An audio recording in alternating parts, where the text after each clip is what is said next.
अनुवादक जब किसी रचना विशेष का अनुवाद करता है तो वह अनुवाद करते हुए उसकी सार्वभौमिकता पर, उसकी सार्वकालिकता पर भी विचार करता है। अनुवाद का भी अपना एक उद्देश्य होता है और कोई मौलिक सर्जक, कोई मौलिक लेखक, रचनाकार, कवि हो या गद्यकार हो, चिंतक हो या विचारक हो, दार्शनिक हो या भक्त हो, वो भी जब किसी विषय पर, किसी बिंदु पर चिंतन करता है तो चिंतन मनन की प्रक्रिया में भी उसके मनोमस्तिष्क में एक खास तरह की दृष्टि जो उसे प्रभावित करती है, एक विशेष प्रकार का दर्शन जिससे वो प्रभावित होता है, प्रेरित होता है, या कहें कि एक विशेष प्रकार की चिंतन धारा जिससे प्रेरणा लेकर वो मौलिक सृजन की ओर अग्रसर होता है, यह उसके मनोमस्तिष्क में आती है, उसका आविर्भाव होता है और वह उससे प्रेरित होकर फिर एक नवीन मौलिक रचना का सृजन करता है। इसीलिए चिंतन धारा का अपना एक विशेष आधार, या कहें कि उसकी अपनी एक कोई विशेष प्रेरणा निश्चित होती है।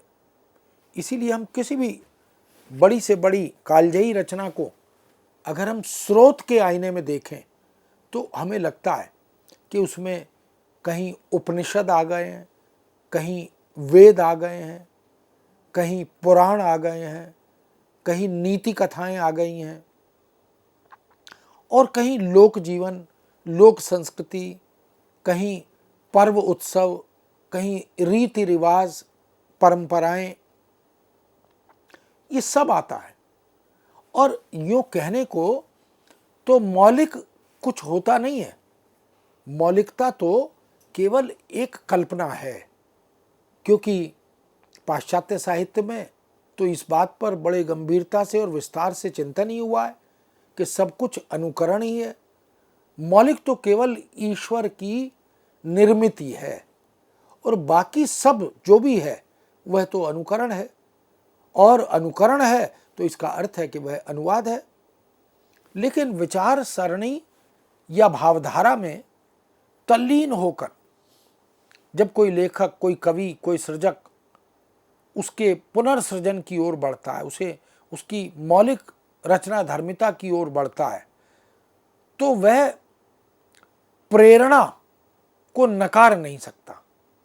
कहाँ से उसे यह प्रेरणा मिली, ये संदेश मिला, ये संकेत मिला, कौन सी विचारधारा जिसने उसे प्रभावित किया। इसीलिए किसी रचना को जब हम अहिंसा का प्रचार करते हुए पाते हैं तो हमारी दृष्टि गांधी के अहिंसावादी सिद्धांत की तरफ जाती है, या बौद्ध धर्म, जैन साहित्य, सिद्ध साहित्य आदि को हम स्रोत के रूप में संत साहित्य की जब समीक्षा करते हैं तब वहाँ देखते हैं। ऐसी रामकथा के मध्यकाल की रचनाओं को हम देखें तो उसमें संस्कृत की रामकथात्मक रचनाओं के स्रोत देखते हैं। औपनिषदिक, वैदिक, पौराणिक साहित्य में जो उल्लेख मिलते हैं उनको भी देखते हैं। और ये जो मौलिक सृजन करने वाला कोई भी कवि या लेखक हो, वह तभी लेखक या कवि बनता है जब वह अध्येता होता है। यदि उसने अपने से पहले प्रचुर मात्रा में साहित्य का गंभीर अध्ययन किया, उसे आत्मसात किया, उसके आधार पर फिर वह किसी रचना का सृजन करता है, तो यह उसके लिए एक सकारात्मक पहलू बनता है। इसलिए प्रेरणा हो, विचारधारा का प्रभाव हो, आधार विशेष से प्रभाव ग्रहण करता हो, सब कुछ मूल से ऋणी होता है। वह उसे स्वीकार करे तो, न स्वीकार करे तो, सृजनात्मक पूंजी के रूप में वह उसे बदलता है और एक ऐसे सृजन की पूंजी बनाता है रचनाकार, लेखक, जो बाद के रचनाकारों के लिए प्रेरणा बनता है। इसलिए मूल ऋण का सुचारू प्रयोग करते हुए सृजन व्यापार वह करता चलता है। यहाँ उसका सीधा सीधा लक्ष्य किसी एक विषय या किसी एक भाषा की कृति या किसी एक भाषा के कृतिकार को सायास रूपांतरित करना नहीं होता, लेकिन प्रकारांतर से, अवांछित रूप से या अवचेतन में उसके कुछ ऐसे प्रेरक संदर्भ, व्यक्तित्व, चरित्र, घटनाक्रम ये रहते हैं, कुछ मूल्य रहते हैं जो उसे उसकी रचना से जोड़ने के लिए बाध्य करते हैं, प्रेरित करते हैं।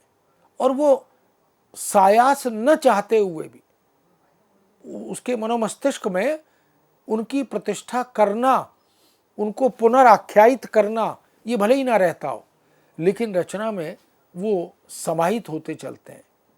इस दृष्टि से हम देखते हैं कि उसके अवचेतन में प्रभाव स्वरूप या प्रेरणा स्वरूप बसे हुए अनेक तत्व, अनेक तथ्य उसे अचेष्ट अनुवादक बना देते हैं। वह सायास अनुवादक बनकर अनुवाद नहीं करना चाहता, लेकिन एक बिना चेष्टा के, बिना प्रयास और प्रयत्न के यदि उसकी रचना में कुछ इस तरह के संदर्भ आ जाए, घटनाक्रम आ जाए, पात्रों का चरित्र आ जाए जो पहले किसी रचना या रचनाकार की ओर ध्यानाकृष्ट करता हो, तो स्वाभाविक है कि वह कहीं न कहीं अनुवादक रूप में दिखाई तो देता है। किंतु यह अनुवाद वस्तुतः सृजन के मार्ग में बाधा नहीं होता। यह अनुवादक सृजन प्रधान हो जाता है। यहां अनुवादक गौण और व्यावसायिक अनुवादकों से कोसों दूर होता है। ये जिसको अनुवाद की सैद्धांतिकी में 3 प्रकार के अनुवाद की परिकल्पना की गई है। एक तो अनुवाद जो विशुद्ध अनुवाद है और अनुवाद के प्रयोजन को सिद्ध करने के लिए सायास सोचकर कि स्रोत भाषा की वस्तु को, सामग्री को लक्ष्य भाषा में उन पाठकों के लिए प्रस्तुत करना है जो स्रोत भाषा के अध्येता नहीं है, ज्ञाता नहीं है। इसलिए वह उनके अंतरण के लिए उस प्रक्रिया को आत्मसात करता है और उसका अनुवाद करता है। एक वो अनुवादक होते हैं जिनको अनुसृजक कहा जाता है, यानी ट्रांसक्रिएशन करने वाला व्यक्ति। वह करता तो ट्रांसलेशन है, करता तो अनुवाद है, लेकिन उसमें उसकी सृजन धर्मिता भी समाहित हो जाती है। उसका अपना लेखक या कवि रूप भी समाविष्ट हो जाता है। तो एक प्रकार से ये 2 प्रतिभाओं का परिणाम होता है जब इस तरह की किसी रचना को प्रस्तुत किया जाता है। ऐसे बहुत से उदाहरण हमें मिलते हैं जो देश विदेश की भाषाओं की रचना का अनुवाद जब कवियों ने या लेखकों ने किया तो उनमें वो खुद भी समाहित होते हैं, शामिल होते हैं। और अगर तीसरा वर्ग देखें, तीसरी श्रेणी देखें तो उसे पुनर्सृजन कहा गया, रिक्रिएशन। तो प्रेरणा से, प्रभाव से परिचालित होके रचनाकार जब उसी तरह की वस्तु को एक नई भाषा शैली में, एक नए काव्य रूप में या गद्य रूप में प्रस्तुत करने का प्रयत्न करता है तो उसे रिक्रिएशन के रूप में, पुनर्सृजन के रूप में हम देख सकते हैं। इसलिए ऐसे में जहाँ अनुवादक प्रेरणा ग्रहण करता है, यानी लेखक प्रेरणा ग्रहण करके अनुवादक बन जाता है, तो वहाँ उसका अनुवादक रूप तो गौण होता है और व्यावसायिक अनुवादकों की तरह वह अनुवाद नहीं करता। उसे स्रोत सामग्री में जो भी ग्राह्य लगता है, प्रेरक लगता है, मार्गदर्शक लगता है, लोकहितकारी लगता है, लोक मंगल के लिए अत्यंत उपयोगी लगता है, उस उल्लेखनीय वस्तु को वह अपनी सृजन प्रक्रिया की भट्टी में, आग की भट्टी में डालकर उसे तपाता है, उसे तराशता है। यही एक प्रकार से सृजन की रचना प्रक्रिया भी है। वह उसे अपने भावलोक में, अपने विचार लोक में अपनी चिंतन और मनन की इस साधना की भट्टी में वो डालता है और उसे तपाकर तराशता है। अपने भावानुभवों को, अपनी वैचारिकता और विचार क्रम को वह उसमें पिरोता है, उसमें समाहित करता है और उसके बाद फिर वह सचेष्ट और सौदेश्य अनुवाद जब करता है तो वह मौलिक सृजन से भिन्न हो जाता है। और जब वह अपनी भावभूमि से जोड़कर किसी प्रेरक स्रोत और बिंदु को पुनर्अभिव्यक्त करता है तो वह मौलिक सृजक हो जाता है। तो सचेष्ट और सौदेश्य अनुवाद ये बिल्कुल भिन्न होता है और अचेष्ट और भावलोक से जोड़कर अपनी मौलिक सृजन धर्मिता से उसकी पुनर्अभिव्यक्ति करने का प्रयत्न यह उसे मौलिकता के धरातल पर ले जाता है। जब तक अनुवाद सिद्धांत और उस सिद्धांत संबंधी जो विवेचन विश्लेषण लगातार सैद्धांतिकी की चर्चा करते हुए होता रहा है, अनुवाद का स्वरूप, अनुवाद की प्रक्रिया, अनुवाद का प्रयोजन, अनुवाद में स्रोत और लक्ष्य भाषा की अवधारणा और अनुवाद करते हुए जो समस्याएं, जो चुनौतियां दोनों भाषाओं की तुलनात्मक स्थिति को लेकर आती हैं, उन सब में एक अचेष्ट अनुवाद के को हम अगर अनुवाद माने तो अनुवाद वहाँ गौण होता है। वास्तव में यही वह बिंदु है जहाँ सृजन और अनुवाद, सर्जक और अनुवादक ये दोनों मिलकर साधारणीकृत हो जाते हैं। यानी सृजक अनुवादक और अनुवादक सृजक हो जाता है और ये दोनों मिलकर एक हो जाते हैं। इसी को काव्यशास्त्र में तादात्म्य भी कहा गया। तद आत्म्य यानी रचनाकार का अनुवादक उससे तादात्म्य कर लेता है। सबके मनोमस्तिष्क में, सबके हृदय में वो चाहे लेखक कवि है या नहीं है, एक अनुवादक तो विद्यमान रहता ही है, क्योंकि उसके सोचने की, चिंतन की, विचार की, मनन की एक भाषा होती है और जब वह उसे मौलिक या लिखित रूप में अभिव्यक्त करता है तो चिंतन मनन की उस पूरी वस्तु को, उस पूरी सामग्री को व्यक्त नहीं करता, उसमें संशोधन, संवर्धन, उसमें काट छांट भी करता है। तो अनुवादक तो रहता है और अगर सृजन करने की क्षमता भी है, सामर्थ्य भी है, दक्षता भी है, तो फिर दोनों मिल जाते हैं, उसका सर्जक और उसका अनुवादक, और फिर वो दोनों मिलकर जिस रचना का सृजन करते हैं वो वास्तव में नवीन, मौलिक, प्रासंगिक रचना बन जाती है। इसी को शास्त्र में तद आत्म्य भी कहा गया, तादात्म्य स्थापित करना। सचेष्ट अनुवाद में भी एक पक्ष पुनर्सृजन का होता है, परंतु वह भी सृजनात्मक अनुवाद से भिन्न ही होता है। उसे हम सृजनात्मक अनुवाद, अगर हम कविता का, कहानी का, उपन्यास का, नाटक का अनुवाद करने बैठे, सायास सोचकर बैठे, तो उसकी प्रक्रिया अलग है, उसका उद्देश्य अलग है, उसके पाठक अलग है। लेकिन यदि हम अचेष्ट अनुवादक के रूप में साहित्य सृजन करते हैं, हमारी रचना में यदि कुछ प्रेरक स्रोत अवांछित या अचेष्ट रूप में आ जाते हैं, तो वह वास्तव में मौलिकता में, मौलिक सृजन के मार्ग में कहीं बाधा नहीं बनते। तुलसीदास का इसी दृष्टि से हम मूल्यांकन करें तो वो प्रथम कोटि के रचनाकार, मौलिक सर्जक या अनुवाद उपकृत लेखक माने जाते हैं। रामचरितमानस के प्रणयन में तुलसीदास का संकल्प और प्रयोजन एकदम स्पष्ट है। नाना पुराण निगम आगम सम्मतम तादात्म्य।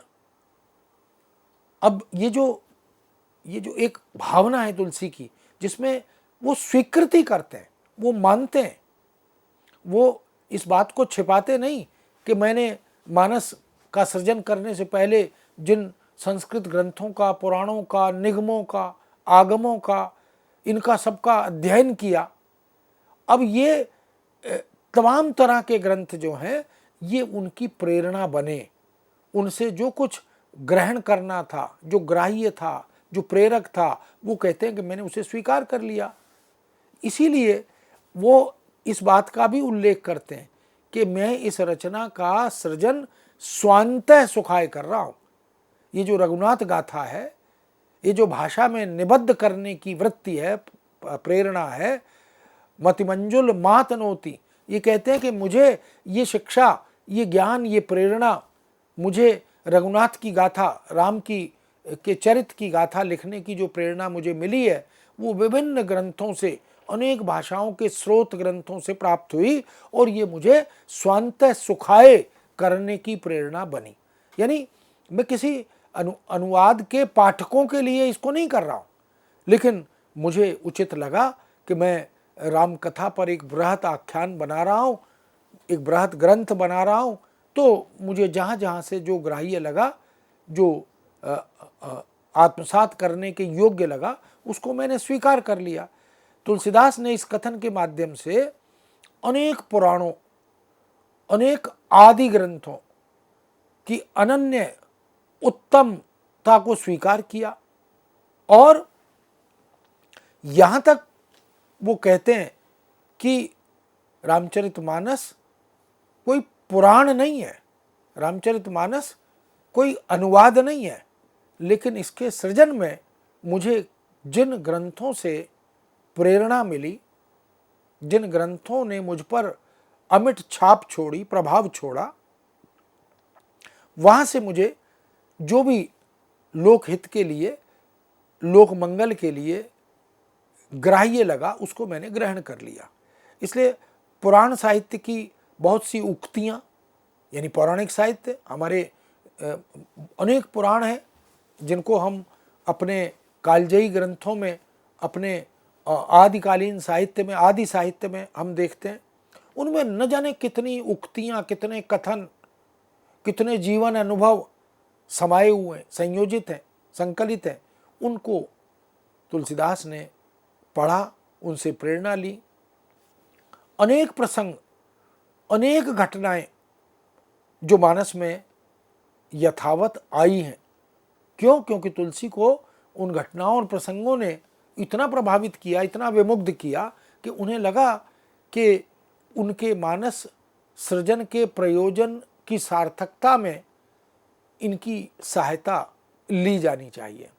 इसलिए कतिपय परिवर्तित रूप में और कहीं कहीं यथावत रूप में उनको समाहित किया गया।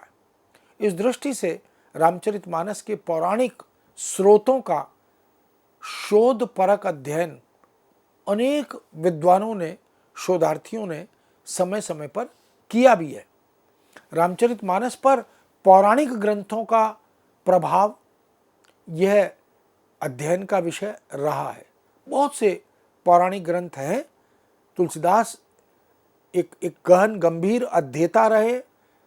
उनका अध्ययन का जो क्षेत्र है वो बड़ा व्यापक रहा है।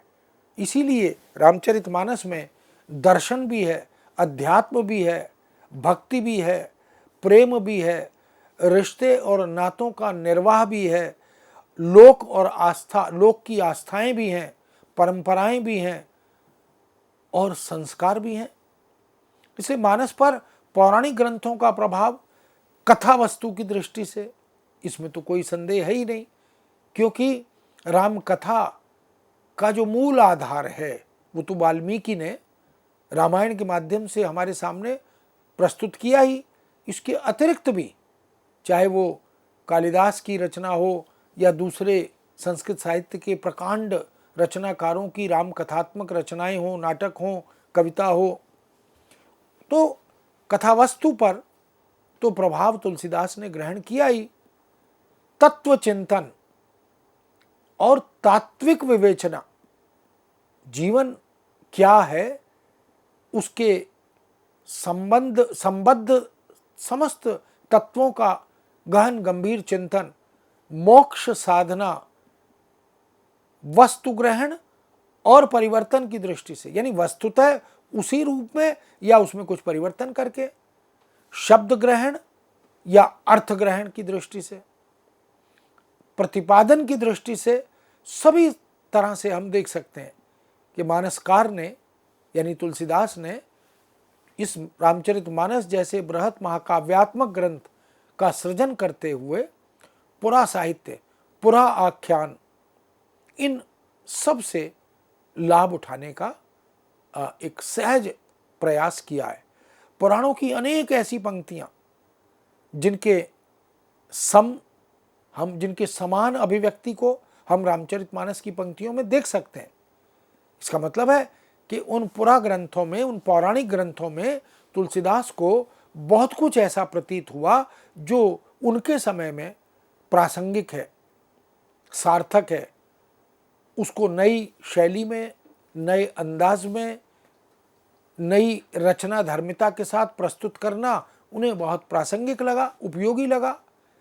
जहाँ तक प्रसंगों और संदर्भों का प्रश्न है, मानस में लगभग 100 प्रसंग ऐसे आए हैं जिन्हें पौराणिक स्रोत यानी पौराणिक ग्रंथों से लिया गया है। अगर हम शोध करते हैं, अनुसंधान करते हैं, तो ऐसे स्रोत सामग्री को 100 उदाहरण हम प्रस्तुत कर सकते हैं। जैसे अगस्त्य ऋषि द्वारा समुद्र शोखन प्रसंग रामचरितमानस में समुद्र पान प्रसंग के रूप में वह वर्णित है, और ब्रह्म पुराण से इसको लिया गया है। पद्म पुराण, स्कंद पुराण, ब्रह्म वैवर्त्य पुराण, इन सब पुराणों से भी बहुत से प्रसंग तुलसीदास ने रामचरितमानस में लिए हैं। इसका मतलब मानस में कोई वायवी कल्पनाएं नहीं है, कुछ ऐसे प्रसंग नहीं दिए गए जिनका कोई आधार नहीं है, जिनका कोई स्रोत नहीं है। और यह वस्तुतः वर्णन की प्रामाणिकता का भी द्योतक है। इसीलिए अहिल्या प्रसंग को देखें रामचरितमानस में, तो ब्रह्म पुराण के अध्याय 87 में इसका वर्णन है। स्कंद पुराण में भी, ब्रह्म वैवर्त्य पुराण में भी इसका उल्लेख मिलता है। अहिल्या प्रसंग मानस में विस्तार से आया, और तमाम दूसरे पौराणिक ग्रंथ जहाँ से इनको लिया गया उनमें ब्रह्म पुराण के साथ साथ अध्यात्म रामायण, इसका भी उल्लेख मिलता है। और शोधार्थियों ने इन सब के जो मूल हैं, उनके छंद या श्लोक, इनको सप्रमाण प्रस्तुत भी किया। इसलिए मानसकार ने विष्णु पुराण से, मत्स्य पुराण से, भागवत पुराण से, न जाने कितने पुरा ग्रंथों से, पौराणिक ग्रंथों से इस प्रकार के कथा प्रसंगों को, घटनाक्रमों को ग्रहण किया है।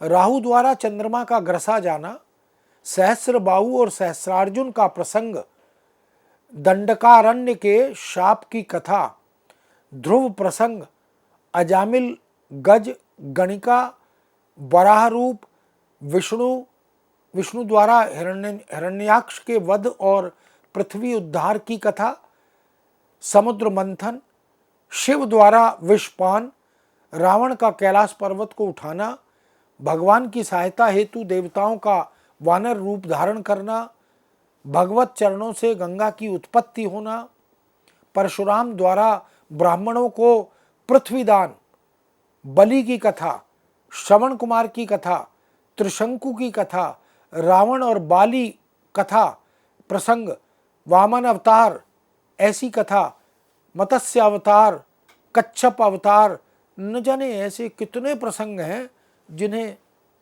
पुरा ग्रंथों से, पौराणिक स्रोतों से ग्रहण किया तुलसीदास ने, और उन्हें एक प्रकार से पुनर्अभिव्यक्त किया। लेकिन इस पुनर्अभिव्यक्ति में एक नवीनता का आभास होता है, एक मौलिकता का बोध भी होता है। यही किसी महाकाव्यात्मक ग्रंथ के सृजक का लक्षण भी है कि वह जिन किन्हीं ग्रंथों को, जिन किन्हीं स्रोत सामग्री आदि के उपयोग को आत्मसात करता है, तो वह उसे एक नवीनता, एक मौलिकता का जामा पहनाकर उसे मौलिक रूप में प्रस्तुत करके अपनी काव्य प्रतिभा का परिचय भी देता है। इसीलिए सब लोग कवि नहीं बन जाते।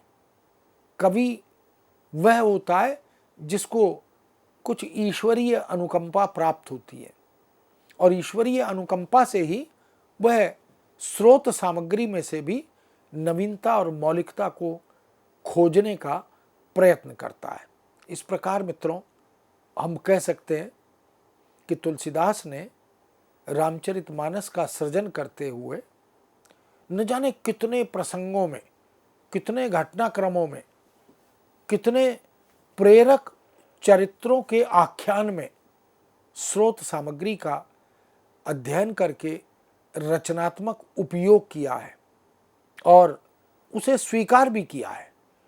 कई अवतार, कई अवतारी पुरुष जिनको तुलसीदास ने अपने समय के साहित्य अध्येताओं के लिए, पाठकों के लिए उपयोगी समझा, सार्थक समझा, ऐसी कई घटनाओं को, कथाओं को लिया। जैसे रावण और बाली का जो प्रसंग है, इसी तरह श्रवण कुमार की जो कथा है जिससे रामकथा जुड़ती है, और इसी तरह राजा बलि की जो कथा है उसका भी उल्लेख। तो तुलसीदास अपने साहित्यिक क्षितिज को बड़ा खुला और व्यापक बनाकर चलते हैं, और जहाँ जहाँ से उन्हें जो जो प्रसंग उपयोगी लगे, रचनात्मक लगे, उनका वो रामचरितमानस में रचनात्मक दृष्टि से प्रयोग करते हुए दिखाई देते हैं। मित्रों, इस विषय को यहाँ विराम देते हैं। पुनः आपके समक्ष उपस्थित होंगे। आज्ञा दीजिए। नमस्कार।